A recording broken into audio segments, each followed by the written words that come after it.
Katulad ko rin ba kayo na minsan di ko maiwasan na itanong sa sarili ko kung hanggang saan ba ako, kung saan ba ako dadali ng tadhana, kung saan ba ako dadali ng sitwasyon at ng sarili ko ngayon. Kasi minsan nakakaramdam din ako ng pagod, pero wala namang choice kundi lumaban palagi dahil yun lang naman talaga ang dapat. Kaya kung katulad lang din kita, lagi kang lumaban sa buhay. Lagi kang magsumikap na maabot lahat ng mga bagay na gusto mo. Di naman lahat ng gusto mong matupad ay isang pitik lang.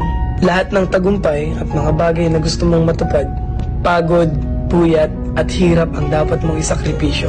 Tapos huwag kang susuko hanggang sa makuha mo na lahat. Kaya ikaw, alam kong katulad lang din kita. Lumalaban ng patas sa buhay, gumagawa ng paraan para maging maganda ang buhay. Nagsasakripisyo para sa magandang pamilya. Nagsasakripisyo para sa sarili at para sa pamilya. Ingat kayo palagi, stay safe, and follow me.